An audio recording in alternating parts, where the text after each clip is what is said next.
सो हम लोग बात करेंगे सबसे पहले क्वेश्चन नंबर 19 यानी definition in diagram. What is alimentary canal और draw label diagram for human alimentary canal और draw neat and clean diagram of digestive system in human and label it. So the alimentary canal is a basically long tube extending from mouth to anus. Long tube, it's a long tube. It's a long tube. Follow the laser.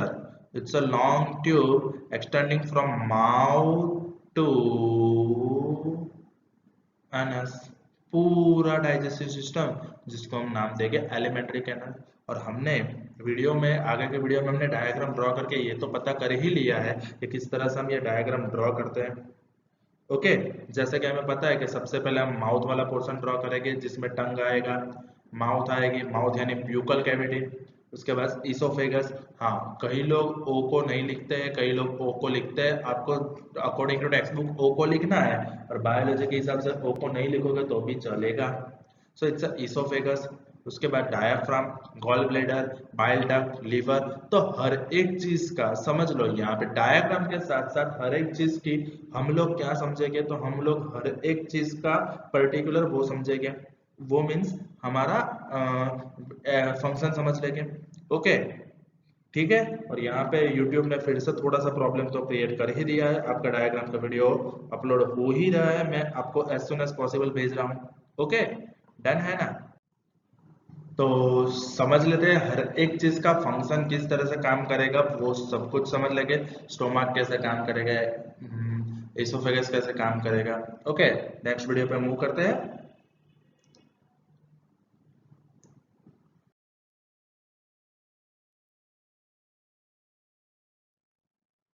So the main question, what happens to food when it's enter our body, or explain the physical and chemical changes on food in human alimentary canal or human digestion take place in human being, how digestion take place in human being or human digestive system. And it is the most timely question they can ask you in NCERT on and often for 4 marks.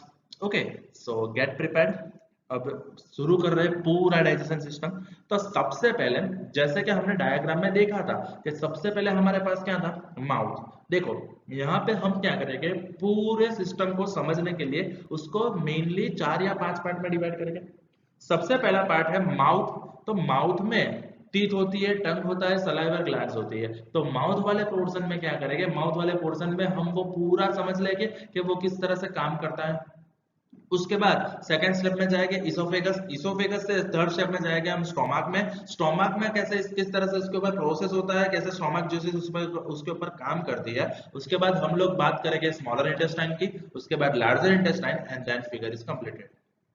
Simple 5 step में आपको पूरा diagram भी draw करना है, पूरी theory भी लिखनी है, प्रॉपरली जाना है। ओके, चलो। So we eat various types of food which has to pass through digestive tract. हमें पता है कि हम बहुत सारा फूड खाते हैं। हम लोग कोई पकौड़े भी खाते हैं और दूधी का साग भी खा लेते हैं, लौकी का साग भी खा लेते हैं। तो समझ लो कि हम लोग क्या करेंगे, जो भी फूड खाते हैं वो माउथ में जाता है, यानी सबसे पहले मुंह में जाता है। तो मुंह में जब वो जाता है, वो पूरा डाइजेस्टिव ट्रैक्ट में से वन बाय वन प्रोसेस होते हुए धीरे धीरे धीरे जैसे आगे जाता है। समझ लो एक सिंपल सी सिचुएशन है, जैसा एक फैक्ट्री होती है, फैक्ट्री में हम क्या करते हैं, किसी भी प्रोडक्ट बनना शुरू होता है तो वो पहले मशीन पे जाता है, उसके बाद दूसरा मशीन पे जाता है, उसके बाद तीसरा मशीन पे जाता है, उसके बाद वो पैकेजिंग में जाता है, उसके बाद वो उसके ऊपर एमआरपी और वो सब प्रिंट होता है, उसके बाद वो बाहर निकलता है। सेम सिचुएशन हमारी ह्यूमन बॉडी भी एक तरह से फैक्ट्री की लाइनअप ही है। तो उसमें हम लोग क्या करेंगे, सबसे पहले खाना मुंह में जाएगा, मुंह में उसके ऊपर प्रोसेस होगी, फिर धीरे धीरे वो इसोफेगस से होते हुए स्टोमक में जाके गिरेगा। स्टोमक में जाने के बाद वो सबसे वो कहाँ पे जाएगा, स्मॉलर इंटेस्टाइन, फिर लार्जर लार्जर इंटेस्टाइन। अगर उसमें से जो भी काम का ऑब्जेक्टिव, काम काम का जो भी चीज होगा वो ब्लड में वापस जाएगा, और जो भी वेस्ट रहेगा वो अनस में से बाहर निकल जाएगा। इतनी सी बात है। So naturally the food has to be processed to generate particles which are small and the same texture. Basically हम जो भी फूड खाते हैं वो काफी बड़ा होता है compare to size of the digestion, क्योंकि डाइजेस्ट करने के लिए वो फूड को हमें ब्रोक डाउन करना पड़ेगा काफी छोटे छोटे पीसेस में। तो वो छोटे छोटे पीस में जब उसको ब्रोक डाउन करना है हमें, इसके लिए क्या होता है, ये पूरा डाइजेशन प्रोसेस होता है जिसमें से जो भी फूड हमने खाया है वो टूटता है, उसमें से जो भी फैट होती है वो अलग होता है, ग्लूकोज अलग होता है, हर एक चीज अलग हो रही है और वो वन बाय वन डाइजेस्ट होगा। देखो प्रोटीन कई अलग जगह पे डाइजेस्ट हो रहा है, ग्लूकोज कई अलग जगह पे डाइजेस्ट हो रहा है, तो यहाँ पे हर एक टाइप के मिनरल्स को डाइजेस्ट करने के लिए अलग अलग टाइप से हमारा डाइजेस्टिव सिस्टम वर्क करता है। ओके, चलो आगे देखते हैं।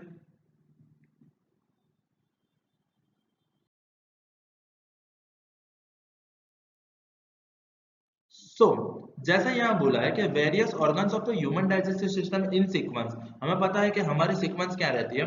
सबसे पहला माउथ आता है, उसके बाद हमारा इसोफेगस आता है, इसोफेगस जिसको हम फूड पाइप भी बोल सकते हैं, जैसे मैंने डायग्राम में समझाया था। Stomach, smaller intestine, larger intestine. Okay, इस तरह से पूरा ये पूरा ट्रैक इस तरह से काम करता है। सबसे पहले माउथ से शुरू होता है, फिर वो जाता है इसोफेगस में से धीरे धीरे धीरे स्टोमक में जाएगा। स्टोमक में 3 घंटे तक वो जो भी फूड है उसका डाइजेशन होगा, फिर वो स्मॉल इंटेस्टाइन में, उसके बाद वो लार्जर इंटेस्टाइन में जाता है। Okay, so the glands which are associated with system is salivary glands, liver and pancreas. ये सब साइड रोड है, समझ लो। ये जो मेन ऑर्गन्स है हमारे, ये सारे के सारे मेन ऑर्गन्स हमारे मेन लीड रोल है, और ये सब कॉमिक रोल्स है यानी साइड रोल्स है जो हेल्प करते हैं।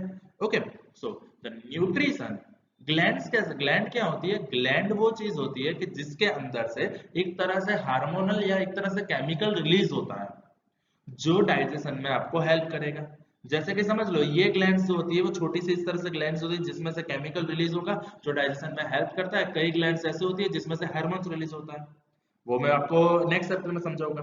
पर अभी के लिए हम सिर्फ सलाइवर ग्लैंड्स, लीवर और पेनक्रियास के बारे में बात करने वाले हैं। So the nutrition in human being take place through human digestive system. It consist of the alimentary canal and it associated glands. तो हमारा न्यूट्रिशन किस तरह से, पूरा एलिमेंट्री कैनाल और ग्लैंड से बना हुआ होता है। Various organs of human digestive system, वो फिर से आ गया यही चीज। Okay, the human alimentary canal runs from mouth to anus and is 9 metre long. हमारा पूरा एलिमेंट्री कैनाल 9 मीटर लॉन्ग है, यानी 900 सेंटीमीटर, यानी हमारी जो स्केल है वो स्केल 30 सेंटीमीटर की है। ऐसे आप समझ लो, ऐसे आप टोटल 30 स्केल को लाइन में रखोगे ना, तो इतना लंबा हमारा ह्यूमन डाइजेस्टिव सिस्टम होता है। और एक बात समझ लो कि ह्यूमन डाइजेस्टिव सिस्टम का सबसे लंबा पार्ट होता है स्मॉलर इंटेस्टाइन, जो 6.5 मीटर का होता है। इतनी बात समझ में आ गई आप लोगों को? ओके, चलो तो नेक्स्ट पे मूव करते हैं।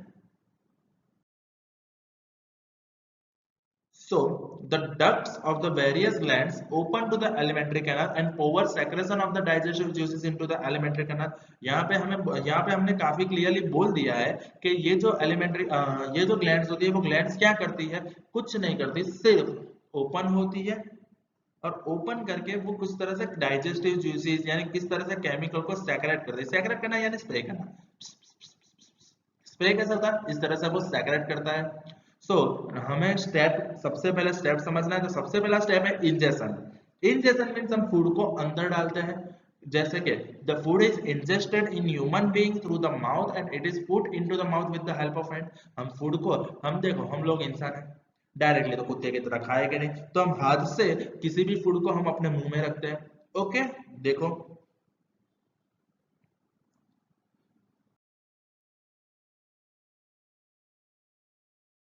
तो सबसे पहला स्टेप माउथ में किस तरह से वो डाइजेस्ट होगा, तो digestion in the mouth itself, the digestion of food begins in the mouth itself.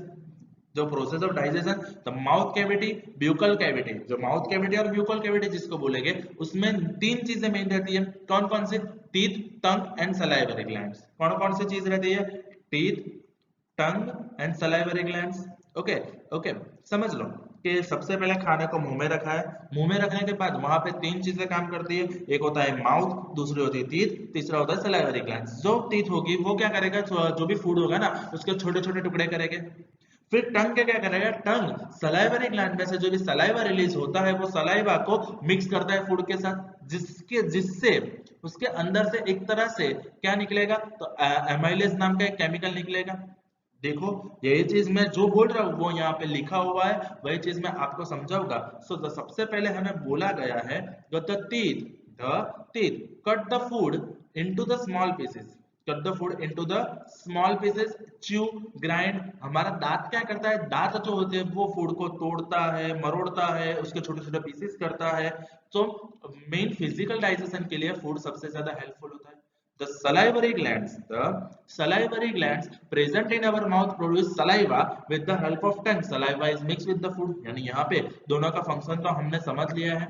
Okay, salivary gland saliva produce करेगा, टीथ फूड के स्मॉल पीसेस करेंगे, और टंग क्या करेगा, उन दोनों को मिक्स करने का काम करेगा।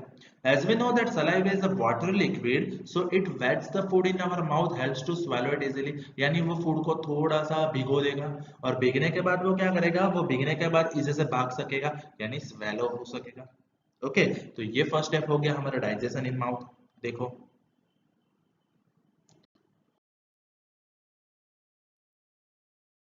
सो सलाइवा क्या होता है, आप यहाँ पे देख ही सकते हो, जैसे ये ना पकौड़ी देखी, यहाँ से ये जो निकल रहा है ना, उसको सलाइवा बोलते हैं, जिसको हम थूक बोलते हैं, पर हम कहीं पे लिख नहीं सकते ना basically. So many a times we have observe that when we see or eat a delicious food, our mouth waters, मुंह में पानी आ जाता है। This is due to saliva produce by the salivary glands. जैसे ही खाना देखते हो तो मुंह को उसके अंदर दिमाग ने काम करना शुरू कर दिया है, दिमाग ने एक तरह से सिग्नल भेजा, सिग्नल ये भेजा है कि भाई फूड आ रहा है, अच्छा सा फूड हमारे लिए है, तो ऑटोमेटिकली सलाइवर ग्लैंड पहले से ही सलाइवा बनाना शुरू कर देता है। मीन्स वो आप लोगों को कई बार ये सवाल होता है कि सर अच्छा खाना देखते ही हमारे मुंह में पानी क्यों आ जाता है, क्योंकि हमारा दिमाग ये सिग्नल करता है कि मुझे ये खाना है, और खाने के लिए मेरा मुंह यानी मेरा डाइजेस्टिव सिस्टम खाने के लिए रेडी हो रहा है। तो जैसे ही सलाइवा रिलीज हुआ विच मीन्स हम खाने के लिए रेडी है, फूड को डाइजेस्ट करने के लिए रेडी है। Okay, so the salivary glands help in chemical digestion by secreting enzymes. Enzymes क्या होता है, enzymes is a one type of chemical जो डाइजेशन में हेल्प करता है, जो डाइजेशन में हेल्प करता है। एक्चुअली समझ लो, जो सलाइवा होता है ना, सलाइवा के अंदर होता है एक एंजाइम जिसका नाम होता है एमाइलेज। क्या होता है, एमाइलेज, जिसको टाइलिन भी बोलते हैं। आपके बुक में एमाइलेज नाम लिखा है, पर जिसको दूसरी लैंग्वेज में टाइलिन कहते हैं। क्या कहते हैं बेटा, ptyalin. Okay, so human saliva क्या बोला है, human saliva contains an enzyme known as salivary enzyme, salivary amylase, which digest the starch. वो क्या करेगा, स्टार्च को डाइजेस्ट करेगा और कन्वर्ट करेगा शुगर में। स्टार्च को किस में कन्वर्ट करता है, शुगर में। ये वाला पॉइंट काफी आईएमपी है। Thus, the digestion of starch and carbohydrates begins with mouth itself, but food remains for very short time in mouth. So, digestion of food remains incomplete in mouth. जैसे कि हमने food को मुंह में डाला है, तो मुंह में उसमें क्या हुआ है, कुछ नहीं हुआ है, कि जो भी टीथ होता है वो स्मॉलर पीसेस में उसको ब्रोक डाउन करता है। उसके बाद टंग जो होता है वो क्या करता है, सिंपली सलाइवा और जो भी फूड है उसको मिक्स करने का काम कर रहा है, और साथ में जो भी सलाइवरी ग्लैंड्स है वो सलाइवर एंजाइम यानी एमाइलेज टाइलिन को रिलीज करता है। एमाइलेज क्या करता है बेटा, एमाइलेज स्टार्च यानी कॉम्प्लेक्स फूड को सिंपल फूड यानी कि शुगर में कन्वर्ट करता है, पर वो इनकम्प्लीट होता है। सिर्फ यहाँ पे डाइजेशन स्टार्ट हुआ है, खत्म नहीं हुआ है, सिर्फ डाइजेशन की प्रोसेस स्टार्ट हुई है। Going for next. So basically यहाँ पे मैंने लिखा है कि starch is converted into maltose और sugar by using salivary amylase. Amylase भी बोल सकते हैं, अमाइलेज भी बोल सकते हैं, टाइलिन भी बोल सकते हैं इसको। So the food is mixed thoroughly with saliva and moved in buccal cavity. Buccal cavity यहाँ पे ये देख रहे हो, ये buccal cavity है।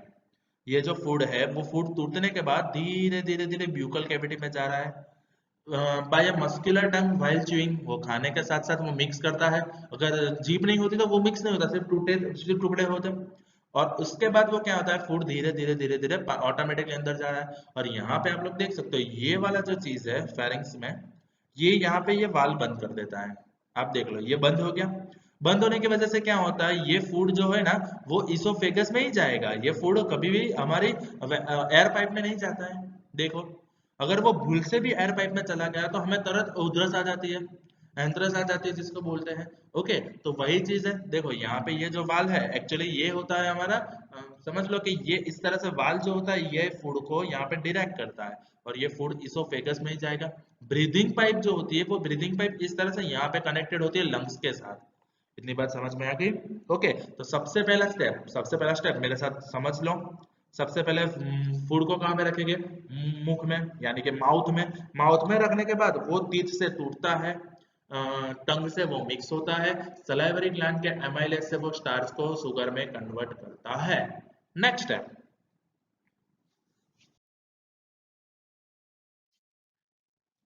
अब जब वो ऑलरेडी फूड ब्यूकल कैविटी से स्टोमक के लिए निकल गया, तो बीच का जो रास्ता है ना, वो रास्ता जिसको बोलते हैं हम ईसोफेगस। क्या बोलते हैं बच्चा लोग? ईसोफेगस। यहाँ पे ईसोफेगस मैंने बोला, कई लोग ओ लिखते हैं, कई लोग ओ नहीं लिखते। Basically O is silent. O कैसा है? साइलेंट है, इसलिए उसको एसोफेगस भी बोल सकते हैं, ईसोफेगस भी बोल सकते हैं।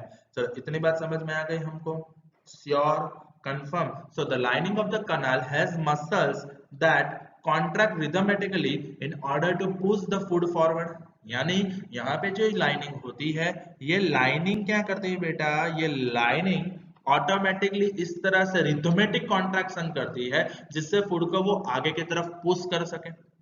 जैसे ही फूड यहाँ पे आया, तो ऐसा नहीं होता कि फूड ऐसे ही समझ लो कि यहाँ पे स्लाइडिंग है, यानी करके डंप करके यहाँ पे गिरेगी। नहीं, वो क्या होता है? वो रिदमेटिक कॉन्ट्रैक्शन फॉलो करता है। This is called peristaltic movement. This is called peristaltic movements which occur all along the gut, यानी ये पूरे गट में, ये पूरे इसोफिगस में, ये पूरे फूड पाइप में इस तरह से पेरिस्टोलिटिक मूवमेंट होती है। नेक्स्ट स्लाइड में बताओ, दिखाऊंगा मैं आपको कि किस तरह से पेरिस्टोलिटिक मूवमेंट काम करती है। So, by such movement, the food is moved in a regulated manner along the digestive tube so that it can be processed properly each part. So, इससे वो धीरे धीरे धीरे धीरे आगे जाती है। Now, the food is taken from mouth to the stomach, to the stomach. Okay. So, the slightly the digested food goes to stomach through food pipe, esophagus. This happens as follows. The walls of the food pipe have muscles which can contract and expand alternatively. So, इस तरह से जो पेरिस्टोलिटिक movement होती है, जिससे food क्या होता है? वो फूड पुश हो रहा है, और वो फूड धीरे धीरे धीरे धीरे फूड पाइप में पुश हो रहा है, जिससे फूड हमारे स्टोमक तक पहुंच जाता है। When slightly digested food enters the food pipe, the wall started movements of contraction and expansion, and this movement is known as the peristaltic movements. And peristaltic movements pushes the food inside the stomach. वो stomach को inside, जो stomach के अंदर वो food को push करता है। किस तरह से? देखो,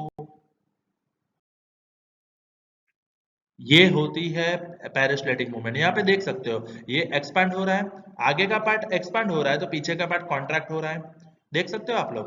सही है। देखो, ये पूरे गट में इस तरह से फूड को धीरे धीरे पीछे से पुश करेगा। वो पीछे से क्या करेगा? फूड को पुश करेगा। यानी ये इस तरह से होता है, ये पीछे का कॉन्ट्रैक्शन होता है, आगे का एक्सपेंशन होता है, और ये कंटिन्यूअसली आगे बढ़ता जाता है। इस तरह से फूड धीरे धीरे धीरे नीचे जाता है। देख लो, तो ये जो मूवमेंट हो रही है, ये पूरी मूवमेंट पेरिस्टलेटिक मूवमेंट्स बोलेंगे। इतनी बात समझ में आ गई? ओके, फिर से सबसे पहले खाना माउथ में जाता है। माउथ में ये तो उसका छोटे छोटे टुकड़े करते हैं। टंग जो होती है उसको सलाइवा के साथ मिक्स करता है फूड को। सलाइवरी ग्लैंड सलाइवा रिलीज करता है, जिसमें से एमाइलेज नाम का एंजाइम निकलता है। एमाइलेज स्टार्च को कन्वर्ट करता है सिंपल शुगर में। फिर वो इसोफेगस में जाता है। इसोफेगस में पेरिस्टलेटिक मूवमेंट यानी एक्सपेंशन कॉन्ट्रैक्शन के हिसाब से वो फूड धीरे धीरे धीरे स्टोमक में जा रहा है। Now the third step, stomach. So तीसरा स्टेप हमारा काम का है स्टोमक।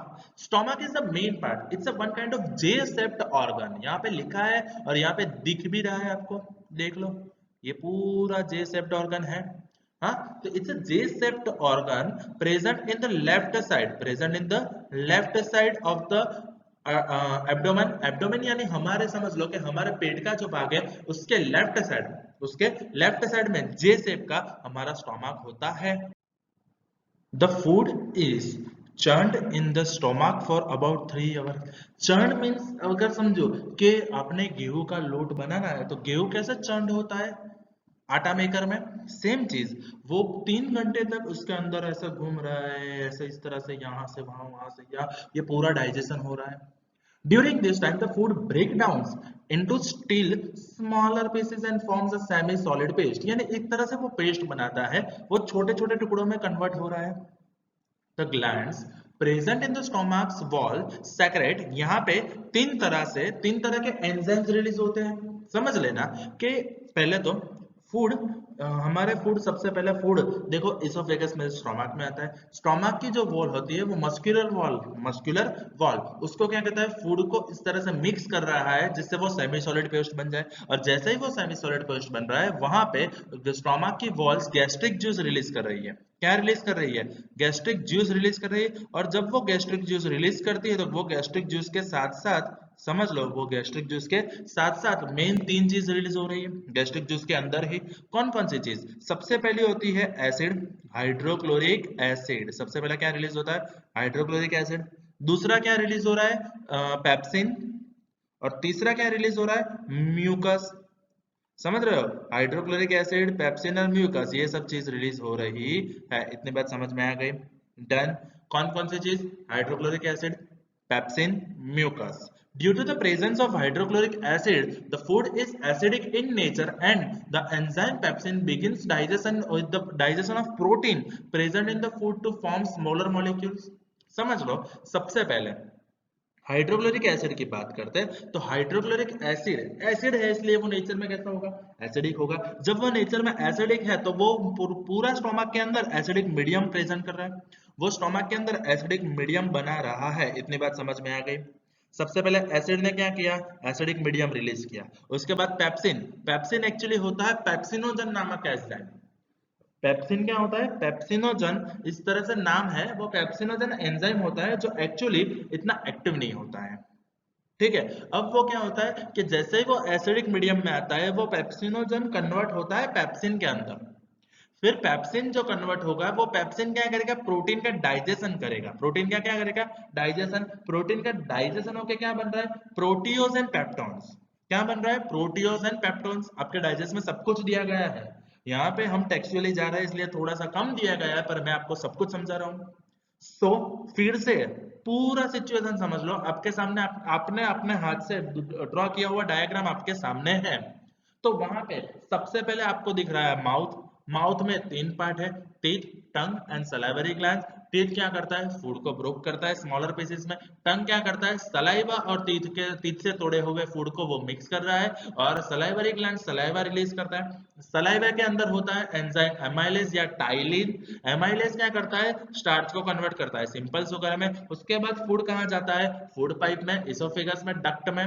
उसके बाद समझ लो, ये जो गट में जा रहा है उसमें एक तरह से पैरासिलेटिक मूवमेंट होती है, यानी contraction expansion, contraction expansion, contraction expansion, contraction expansion. और वो कॉन्ट्रैक्शन एक्सपेंशन होते हुए हुए हुए हुए होते होते होते होते होते वो पहुंचता है स्टोमक में। Stomach is a J shaped organ जिसमें 3 घंटे तक खाना क्या होता है? चर्न हो रहा है। और साथ में वहां पे क्या होता है? जो स्टोमक की वॉल है ना, वो फूड को सेमी सॉलिड पेस्ट में कन्वर्ट कर रही है। साथ में वहां पे स्टोमक की वॉल में से, स्टोमक के ग्लैंड में से क्या रिलीज हो रहा है? गैस्ट्रिक जूसेस रिलीज हो रहा है। अब जो गैस्ट्रिक जूसेस रिलीज हुए उसमें तीन तरह से जूस आ रहा है। कौन कौन से टाइप के जूस आ रहा है? तो सबसे पहला हाइड्रोक्लोरिक एसिड आ रहा है, दूसरा आ रहा है पेप्सिन, तीसरा आ रहा है म्यूकस। हाइड्रोक्लोरिक एसिड क्या कर रहा है? तो हाइड्रोक्लोरिक एसिड बेसिकली उसको कन्वर्ट करता है किस में?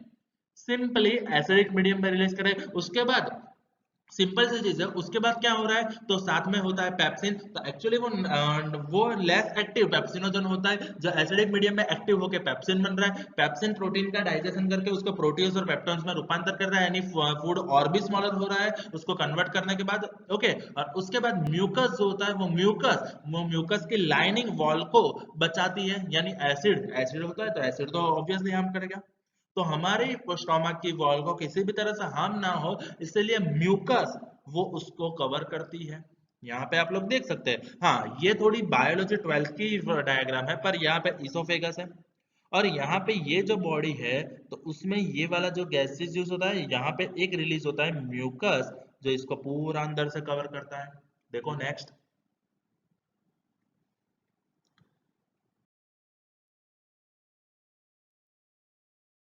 So digestion in stomach, यहाँ पे फिर से वही step. gastric glands are present in the wall of stomach. This release 0.5% volumetric hydrochloric acid, यानी 0.5% एक्टिवेट होता है, बाकी डाइल्यूटेड होता है। The protein digesting enzyme called pepsin and mucus वो भी रिलीज हो रहा है। हाइड्रोक्लोरिक एसिड क्या करता है? एसिडिक मीडियम बनाता है। क्या बनाता है? Acidic medium. ये रहा स्टोमक। तो वो क्या कर रहा है? एसिडिक मीडियम क्रिएट कर रहा है। एसिडिक मीडियम क्रिएट करने के बाद जिससे पेप्सिन एक्शन में आ सके। तो हाइड्रोक्लोरिक एसिड के दो फंक्शन हो गए। सबसे पहले पेप्सिन एंजाइम को एक्टिव बनाना है, साथ में उसके अंदर फूड के जो भी अंदर के बैक्टीरिया होते हैं ना, वो बैक्टीरिया खाने में वो एसिड से जल के मर जाते हैं। समझ गए पद्मावत? ठीक है, सेम चीज समझ लो, पेप्सिन क्या, पेप्सिन को एक्टिवेट करना है, एसिडिक मीडियम रिलीज करना है, साथ में वो क्या करता है, स्टोमक में फूड के बैक्टीरिया को वो डेड कर देता है, खत्म कर देता है, किल कर देता है, खून कर देता है, सुशांत सिंह राजपूत हो जाता है। ओके, उसके बाद देखो नेक्स्ट। तो इस तरह से जो फूड आ रहा है, तो फूड स्टोमक की लाइनिंग इस तरह से होती है, जैसे ही फूड आता है इस तरह से गैस्ट्रिक जूसेस रिलीज हो रहे हैं। गैस्ट्रिक जूसेस में क्या क्या होता है, hydrochloric acid, pepsinogen and mucus. Hydrochloric acid acidic medium release करेगा, पेप्सिनोजन कन्वर्ट होगा पेप्सिन में, पेप्सिन प्रोटीन का डाइजेशन करके उसको प्रोटियोज और पेप्टोन्स में कन्वर्ट करेगा, म्यूकस की लाइनिंग उसको हेल्प करेगी। और यहाँ पे आप लोग देख सकते हो, अगर आपको प्रॉपरली डायग्राम ड्रॉ करना है तो यहाँ पे देख सकते हो, इस तरह से आपको ये जो लाइनिंग की वॉल है ना, उसमें से इस तरह से ये लीवर कनेक्ट करना है, देख सकते हो, ये वो वाली लाइनिंग मैंने ड्रॉ की थी। और ये रही हमारी पेनक्रियास, ये क्या हो गई हमारी पेनक्रियास, ये देख सकते हो छोटी सी। Okay, next.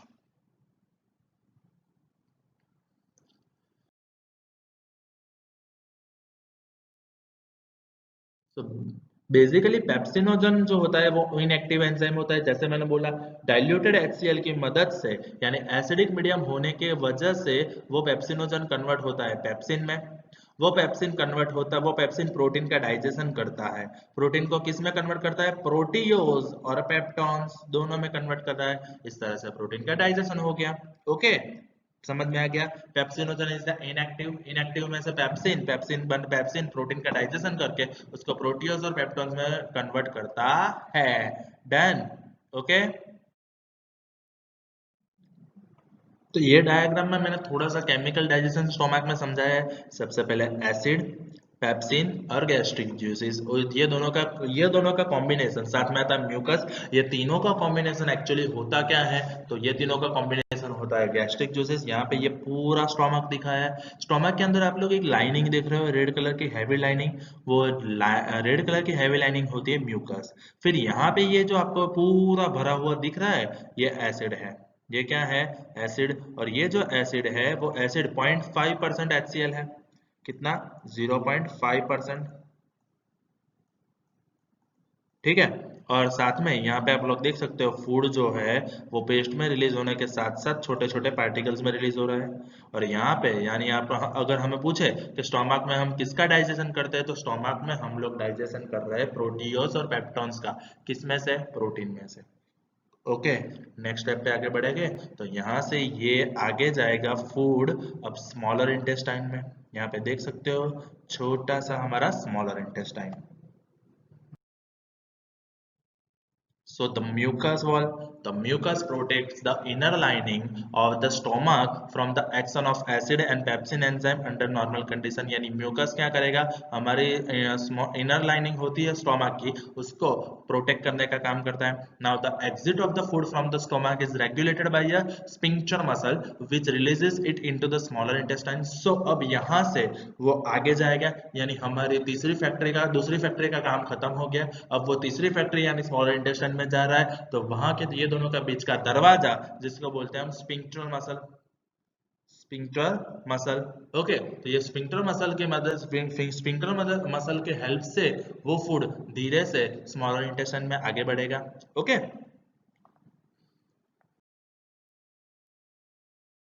so now the lengthiest and the important topic, digestion in small intestine। हाँ, अगर आपको पूरा एलिमेंट्री करना पूछते हैं तो आपको सब कुछ लिखना पड़ता है।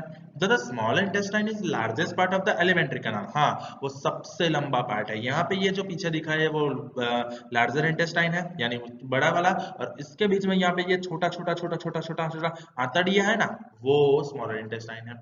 जो ह्यूमन के लिए एक्चुअली 6.5 मीटर होता है। देखो, एक्चुअली क्या होता है कि जो स्मॉल इंटेस्टाइन है ना, स्मॉल इंटेस्टाइन डिपेंड करता है आप किस तरह के फूड को डाइजेस्ट करने के लिए बने हो। जैसे ही मैंने लास्ट लेक्चर में आपको समझाया था कि हेटेरोट्रॉफ में कई होते हैं जो हर्बीवरस होते हैं, कई होते हैं जो कार्निवरस होते हैं। तो हर्बीवरस होता है, वो हर्बीवरस सिर्फ और सिर्फ प्लांट को खा सकता है, यानी वो ग्रीन वेजिस को ही खाता है। अब जो हर्बीवरस होता है, जो ग्रीन वेजिस को खा रहा है, तो उसमें मेन क्या होता है, वो जब ग्रीन वेजिस को खा रहा है ना, तो उसके हमें पता है कि प्लांट के ऊपर सेल वॉल होती है जो सेलुलोज से बनी हुई थी। अब सेलुलोज से बनी हुई सेल वॉल को इजीली तोड़ना नहीं होता है, इजीली टूटता नहीं है, तो उसके लिए क्या होता है, जो भी हर्बीवरस और हर्बीवरस एनिमल होते हैं ना, वो हर्बीवरस एनिमल में नॉर्मली स्मॉलर इंटेस्टाइन की लेंथ ज्यादा होती है, क्योंकि उसमें डाइजेशन थोड़ा टफ रहता है। जब कार्निवरस एनिमल में क्या करते हैं, वो लोग डायरेक्टली मीट को डाइजेस्ट कर रहे हैं। Meat is basically animal cell, animal cell में किसी तरह से सेल वॉल का प्रोटेक्शन नहीं होता है, तो मीट का डाइजेशन थोड़ा सा आसान होता है। हाँ, हम लोग ग्रीन वेजेस खाते हैं, उसका डाइजेशन थोड़ा सा टफ रहता है। जब मीट का डाइजेशन थोड़ा सा इजी रहता है, तो मीट का डाइजेशन इजी होता है, इसलिए स्मॉलर इंटेस्टाइन की लेंथ कार्निवरस में कम होती है, हर्बीवरस में ज्यादा होती है, हमारे ह्यूमन में 6.5 मीटर लॉन्ग होती है। Okay, so it is known as small intestine because it is very narrow. हाँ, वो लेंथी है, पर उसको स्मॉल बोलने का रीजन ये है कि उसका डायगोनल क्रॉस सेक्शन यानी उसका एरिया थोड़ा सा छोटा होता है। Small intestine is arrange in the form of coil in our belly. हमें पता है ये हमारे पेट में पूरा एक कॉइल एक पूरा बना हुआ है, वरना इतने लंबे इंटेस्टाइन को इतनी छोटी पार्ट में हम पैक भी कैसे कर सकते हैं। तो यहाँ पे आप पीछे देख सकते हो किस तरह से ये पूरा स्ट्रक्चर बनाया हुआ है। तो ये 6.5 मीटर पूरा इस तरह से बेली में सेट होता है। Now the small intestine in human being is the site of complete digestion of food like carbohydrate, proteins and fat. तो यहाँ पे हम लोग बात करेंगे फिर से किसके बारे में, तो डाइजेशन स्मॉल इंटेस्टाइन यानी हमारी तीसरी फैक्ट्री में किसका डाइजेशन हो रहा है। हमारी तीसरी फैक्ट्री में डाइजेशन हो रहा है कार्बोहाइड्रेट, प्रोटीन एंड फैट्स। किसमें, carbohydrate, protein and fat. Car में जाके प्रोटीन खाया, फैट बढ़ गया। क्या याद रखना है, कार में जाके प्रोटीन खाया तो फैट बढ़ गया। तो ये तीन चीजों का हम स्मॉलर इंटेस्टाइन में समझेंगे, देखते हैं।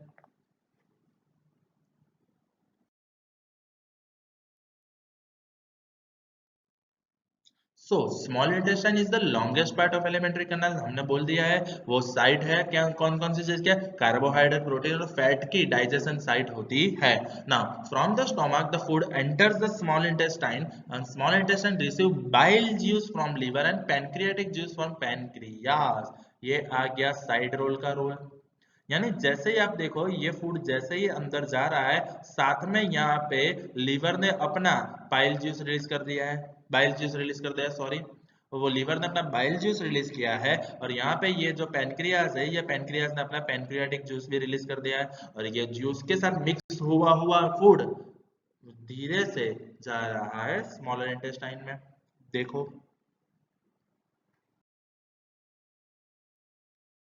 सो बाइल जूस क्या करता है एक्चुअली, बाइल जूस यहाँ पे आप देख सकते हो ग्रीनिश टाइप।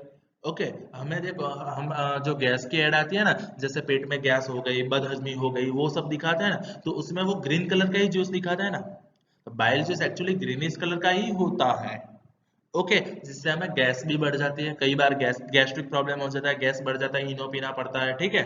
तो food coming from stomach is acidic and bile makes it alkaline for the pancreatic enzyme to act. क्योंकि हमें पता है कि जैसे स्टोमक में फूड गया था, उसके ऊपर एसिड ने वर्क किया था और फूड एसिडिक बन गया है। अब जो पैनक्रियाटिक एंजाइम है, यानी पैनक्रियाज के जो भी एंजाइम्स है ना, वो एंजाइम्स डायरेक्टली उसके ऊपर वर्क नहीं कर पाएंगे। अगर वो डायरेक्टली वर्क नहीं कर पा रहे हैं, विच मीन्स उसको कन्वर्ट करना पड़ता है उसको बेसिक स्ट्रक्चर में। देखो, मेनली दो टाइप के नेचर होते हैं, या तो कोई एसिड होगा, या तो वो बेस होगा। तो अब एसिड का तो वर्क हो गया है, एसिडिक मीडियम से हमने प्रोटीन का डाइजेशन कर दिया है। अब पेनक्रियास को वर्क करने के लिए, पेनक्रियाटिक जूस को वर्क करने के लिए हमें उसको अल्कलाइन में कन्वर्ट करना पड़ेगा। उसके बाद बाइल सॉल्ट, ये रहा बाइल डक्ट। तो उसमें से जो बाइल सॉल्ट रिलीज होता है, वो बाइल सॉल्ट क्या करता है, लार्ज फैट मॉलिक्यूल होता है, उसको तोड़ता है और छोटे छोटे फैट मॉलिक्यूल में रिलीज कर रहा है। समझ रहे हो। हाँ, जैसे कि समझ लो कि आपके पास बड़ी सी ईंट है, वो बड़ी सी ब्रिक है, जिसको आपने जोर से पछाड़ा तो वो छोटे छोटे टुकड़ों में कन्वर्ट हो जाती है ना। सेम चीज बाइल सॉल्ट क्या करती है, बड़े से फैट ग्लोब्यूल्स को, किसके, फैट के, पिज्जा, हाँ हाँ, तो फैट ग्लोब्यूल्स को वो क्या करता है, छोटे छोटे पार्ट में वो उसको तोड़ रहा है, और ये तोड़ने की प्रोसेस को बोलेंगे हम इमल्सिफिकेशन। क्या बोलेंगे बेटा हम, emulsification. Okay, the process increase the efficiency of enzyme action. हाँ, ये छोटे छोटे टुकड़े होने की वजह से उसके पर एंजाइम जल्दी से काम कर सकेगा। तो फिर से पहले से डायग्राम में देखो, डायग्राम में हमें बोला गया है सबसे पहले फूड कहाँ पे जाता है, माउथ में जाता है। माउथ में क्या होता है, टीथ होता है। टीथ क्या करता है, फूड को तोड़ता है। उसके बाद टंग क्या करता है, फूड को सलाइवर के साथ मिक्स करता है। सलाइवरी ग्लैंड क्या करते हैं, सलाइवरी ग्लैंड सलाइवा को रिलीज कर रही है। सलाइवा को रिलीज करने के बाद उसके अंदर का एंजाइम एमाइलेज वो क्या करता है, स्टार्च को कन्वर्ट करता है, स्टार्च को डाइजेस्ट करता है शुगर में। उसके बाद फूड जाता है इसोफेगस में। इसोफेगस में जाते समय वो पूरा पैरासिटिक मूवमेंट की वजह से, कॉन्ट्रैक्शन एक्सपेंशन की वजह से वो फूड को स्टोमक में रिलीज करता है। स्टोमक में फूड 3 घंटे तक पूरा चर्न होता है। स्टोमक में से क्या होता है, तो स्टोमक में वॉल, स्टोमक की वॉल्स उसको सेमी सॉलिड पेस्ट में कन्वर्ट करती है। साथ में स्टोमक में से गैस्ट्रिक जूसेस रिलीज होते हैं, जिसमें 3 चीजें होती है, acid, mucus and pepsinogen. Okay, तो फिर एसिड क्या करता है, तो एसिड का काम है एसिड एक मीडियम रिलीज करना, पेप्सिनोजन में से पेप्सिन को एक्टिवेट करना और फूड के बैक्टीरिया को मार देना। फिर पेप्सिन क्या करता है, पेप्सिन यही करता है कि प्रोटीन को डाइजेस्ट करके प्रोटीज और पेप्टोन्स में कन्वर्ट कर रहा है। और उसके बाद क्या होता है, तो उसके बाद मेन चीज समझ लो, उसके बाद होता है म्यूकस, जो स्टोमक की वॉल को कवर करता है जिससे एसिड उसको डैमेज ना कर पाए। उसके बाद वो धीरे से एक वाल के थ्रू वो स्मॉलर इंटेस्टाइन में जा रहा है। स्मॉलर इंटेस्टाइन डायगोनल यानी क्रॉस सेक्शन एरिया में छोटा होने की वजह से उसको स्मॉलर इंटेस्टाइन बोलते हैं, वरना वो लेंथ में सबसे लंबा है। वो डिपेंड करता है आप किस तरह से फूड खाते हैं। अगर if you are herbivorous then your smaller intestine is long in length. If you are carnivorous, your smaller intestine is small in length, and in human it's a 6.5 meter long. Okay, उसके साथ साथ यहाँ पे जैसे ही food smaller intestine में आ रहा है, तो साथ में ही लीवर ने अपना काम किया, बाइल जूस रिलीज किया। पेनक्रियास ने अपना काम किया, पेनक्रियाटिक जूस रिलीज किया। पर यहाँ पे बाइल जूस जो रिलीज हो रहा है, बाइल डक्ट में से बाइल जूस आ रहा है ना, तो वो क्या करता है, तो सबसे पहले वो करता है फूड को बेसिक यानी अल्कलाइन कन्वर्ट करता है, जिससे पेनक्रियाटिक जूस उसके ऊपर वर्क कर सके। और साथ में बच्चे लोग बाइल सॉर्ट क्या करते हैं, तो बाइल सॉर्ट करते हैं फैट ग्लोब्यूल्स को छोटे छोटे टुकड़ों में कन्वर्ट करते हैं इमल्सिफिकेशन नाम की प्रोसेस में, जिससे डाइजेशन आसान हो जाए। तो चलते हैं नेक्स्ट पे।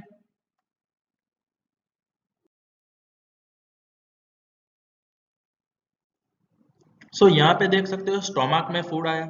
स्टोमक में फूड का एसिडिक रीजियम एसिडिक होता है, ठीक है, क्योंकि यहाँ पे हमें पता है कि स्टोमक में वॉल में से एक तरह से स्प्रे होता है, और वो स्प्रे में गैस्ट्रिक जूस होता है। वो गैस्ट्रिक जूस से एसिडिक मीडियम में से बाहर निकल के फूड जा रहा है आगे।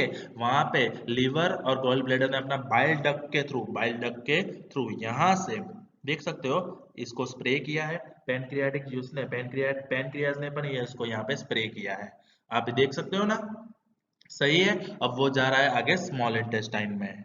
ओके, यहाँ पे देख लो, लीवर ने बाइल जूस रिलीज किया है, पेनक्रियाज ने पेनक्रियाटिक जूस रिलीज किया है, तो स्मॉलर इंटेस्टाइन ने भी इंटेस्टाइनल जूस तो रिलीज किया ही है।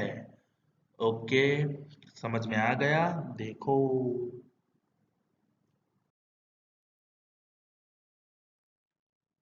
Action of pancreatic juice. अब पेनक्रियास यानी पेनक्रियाटिक जूस के बारे में बात करेंगे हम। The pancreas secrets pancreatic juice when which contains enzyme like trypsin for digesting protein, pancreatic amylase for carbohydrate and lipase for emulsified fats। ये बात याद रखनी है। कौन कौन सी बात आपको याद रखनी है, कुछ नहीं है। जैसे कि समझ लो पेनक्रियास में पेनक्रियाटिक जूस होता है, वो जूस क्या रिलीज करता है, ट्रिप्सिन रिलीज करता है प्रोटीन के लिए। ट्रिप्सिन को किसके लिए रिलीज कर रहा है, वो प्रोटीन के लिए रिलीज कर रहा है। फिर pancreatic enzyme, pancreatic amylase, okay, pancreatic amylase वो कार्बोहाइड्रेट के डाइजेशन के लिए। और लाइपेज हमारे फैट एमल्सिफाइड फैट को ब्रेक डाउन करने के लिए। यानी यहाँ पे पैनक्रियाटिक जूस में से 3 तरह के एंजाइम निकल रहा है। कौन कौन से, ट्रिप्सिन एमाइलेज लाइपेज। कौन कौन से, ट्रिप्सिन एमाइलेज लाइपेज। कौन कौन से, ट्रिप्सिन एमाइलेज लाइपेज। अब ये जो ट्रिप्सिन है, ये जो एमाइलेज है, ये जो लाइपेज है, वो क्या कर रहा है, वो प्रोटीन, कार्बोहाइड्रेट और इमल्सिफाइड फैट का ब्रेक डाउन कर रहा है, तोड़ रहा है, उसको करते हैं नेक्स्ट।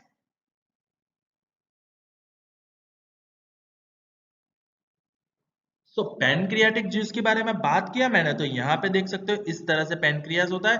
ध्यान से देख लेना ताकि आपको डायग्राम ड्रॉ करने में भी थोड़ी सी आसानी रहेगी। ये जो पीछे का पिंक लाइनअप है ना, वो एक्चुअली आपका किसका लाइनअप है? लीवर, अरे सॉरी, स्टोमक का लाइनअप है। स्टोमक के साथ साथ यहाँ पे ये दो लीवर है, ये लीवर के साथ साथ यहाँ पे ये कनेक्टेड है गॉल ब्लैडर, और ये बाइल आ रहा है। यहाँ पे देख सकते हो आप कि ये पैनक्रियाज है, ये पैनक्रियाज में से पैनक्रियाटिक जूस आता है। देखो ये रही पाइपिंग, ठीक है, और यहाँ लीवर में से आ रहा है। ये तीनों जूस मिक्स होके कहाँ पे जा रहा है? स्मॉलर इंटेस्टाइन में। कहाँ पे जाएगा? स्मॉलर इंटेस्टाइन में। चलो इतनी बात समझ में आ रही है आपको? यस और नो?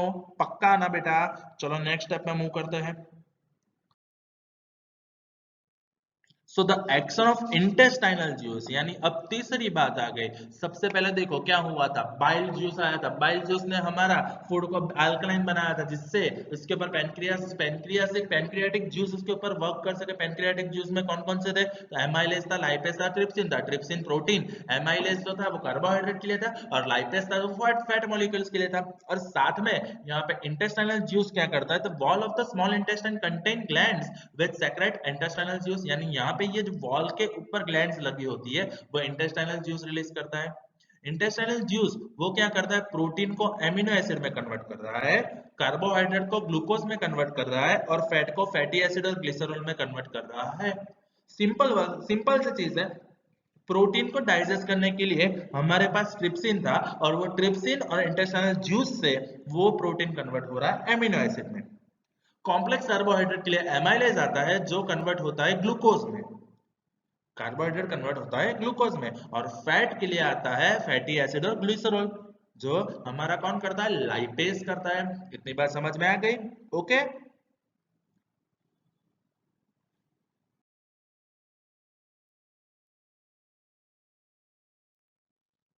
अब देखो होता क्या है कि ये सब तोड़ना मरोड़ना डाइजेशन ये सब क्यों कर रहे हैं? ताकि जो भी फूड हमने खाया है उसमें से काम की चीज सब एब्सॉर्ब कर ले हम।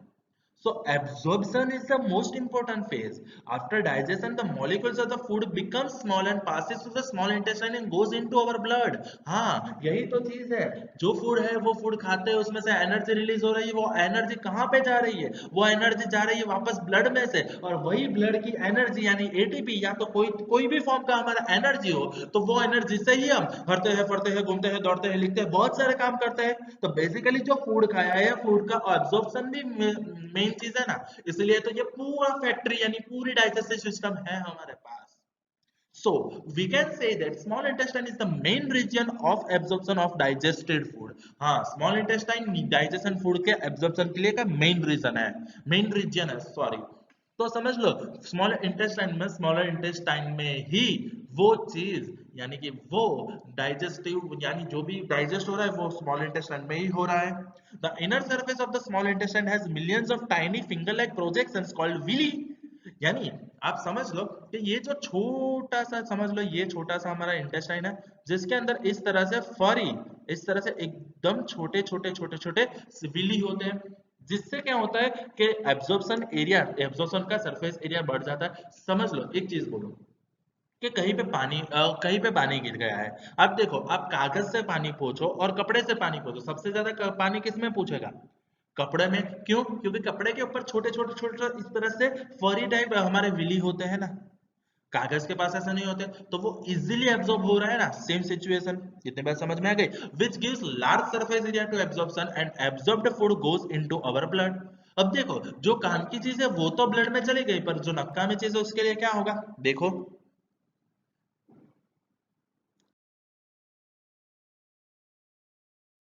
सो एसिमिलेशन में क्या होता है? The blood carries digested and dissolved food to all parts of the body where it becomes assimilated as a part of the cell, यानी वो यूज हो रहा है।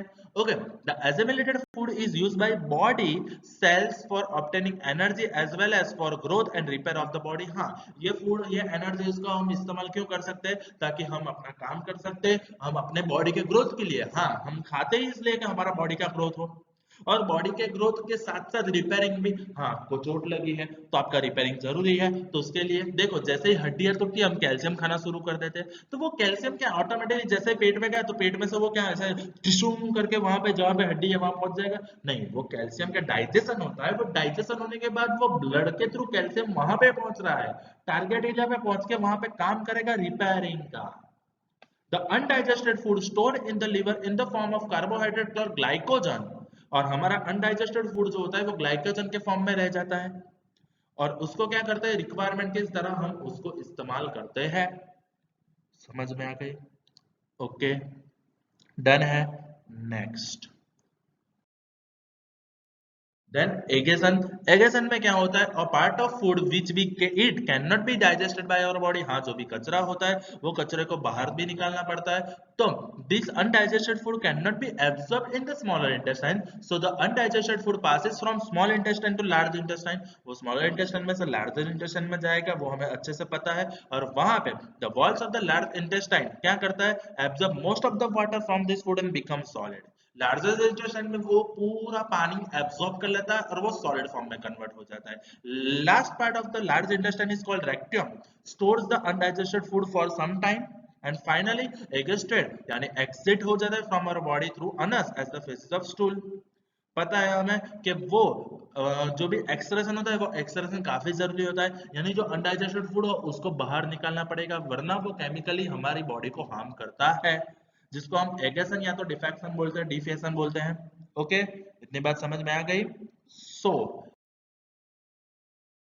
आज का वीडियो काफी लंबा बन गया है मुझे पता है, पर बहुत काम का भी है। साथ में ये वीडियो मैं पूरा बोर्ड पे भी समझाऊंगा, पर बोर्ड पे वो क्विक रिवीजन होगा।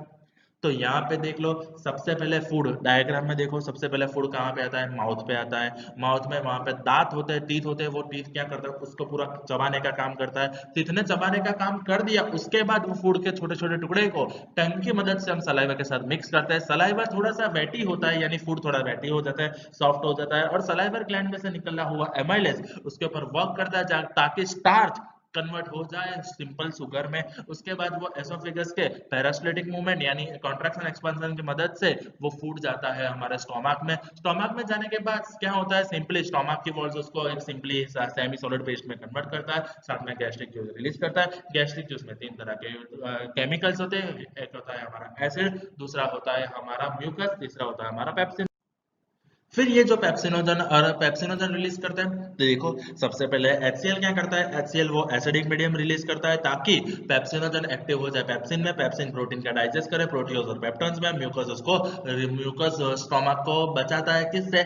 एसिड और हमारे प्रोटियोज यानी पेप्टोन्स से, अरे सॉरी, एसिड एसिड और हमारे पेप्सिनोजन से वो म्यूकस की वॉल स्टोमक को बचा दे। उसके बाद स्टोमक में से फूड जाता है एक वाल के थ्रू स्मॉलर इंटेस्टाइन में, पर स्मॉलर इंटेस्टाइन में जाते समय उसके पास दो तरह से जूस आते हैं। लीवर में से आता है बाइल जूस, पेनक्रियास में आता है पेनक्रियाटिक जूस, और लार्जर इंटेस्टाइन साथ में रिलीज करता है इंटेस्टाइनल जूस। ओके, तो वहां पे सबसे पहले बाइल जूस क्या करता है? वो फूड को अल्कलाइन बनाता है। अल्कलाइन बनाने के बाद बाइल सॉल्ट उसको जहाँ पे फैट ग्लोब्यूल्स होते हैं, बड़े बड़े फैट ग्लोब्यूल्स को कन्वर्ट करा है छोटे छोटे फैट ग्लोब्यूल्स को, जिसको बोलेंगे हम इमल्सिफिकेशन। पेनक्रियाज में से आता है पेनक्रियाटिक जूस। पेनक्रियाज में से क्या आता है? Pancreatic juice. पेनक्रियाटिक जूस में तीन तरह के एमाइलेज होते हैं, तीन तरह के एंजाइम होते हैं, trypsin, amylase and lipase. Trypsin protein के लिए, ट्रिप्सिन प्रोटीन का डाइजेशन के लिए होता है, एमाइलेज होता है कार्बोहाइड्रेट के लिए, और लाइपेज होता है हमारे फैट के लिए। उसके बाद वहां पे इंटेस्टाइनल जूस क्या करता है? तो प्रोटीन का एमिनो एसिड में कन्वर्ट करता है, कार्बोहाइड्रेट को ग्लूकोज में कन्वर्ट करता है, और फैट को फैटी एसिड और ग्लिसरॉल में रिलीज करता है। फिर स्मॉलर इंटेस्टाइन में एकदम छोटे छोटे छोटे छोटे हमारे फिंगर लाइक से सस्पेंशन रहते हैं, वो फिंगर लाइक सस्पेंशन यानी विली, विली के मदद से वो फूड एब्जॉर्ब होता है, और एब्जॉर्ब हुआ हुआ फूड, एब्जॉर्ब किया हुआ फूड वो कहाँ पे जाता है? वापस ब्लड में जाता है। ब्लड में से उसका इस्तेमाल करता है बॉडी ग्रोथ के लिए, रिपेयरिंग के लिए, और जो भी अनडाइजेस्टेड फूड होता है वो लार्जर इंटेस्टाइन में जाता है। लार्जर इंटेस्टाइन में वो फूड को हम एब्जॉर्ब करते हैं, उसमें से पानी एब्जॉर्ब होता है, और उसके बाद वो अनस के थ्रू बाहर एगेशन हो जाता है। Is this clear? ओके, आएगा ना? ये थियरी आपको 3 बार लिखनी है, और 3 बार लिखने के बाद खास डायग्राम तो 5 बार ड्रॉ किया है, फिर से 3 बार लिखो, तब भी आपको डायग्राम तो ड्रॉ करना ही है, और पूरा प्रिपेयर करना है। कल इसकी एग्जाम है, नहीं सॉरी, आज रात ही इसकी एग्जाम है। ओके, डन है ना? पक्का? Okay, thank you, that's it from my side.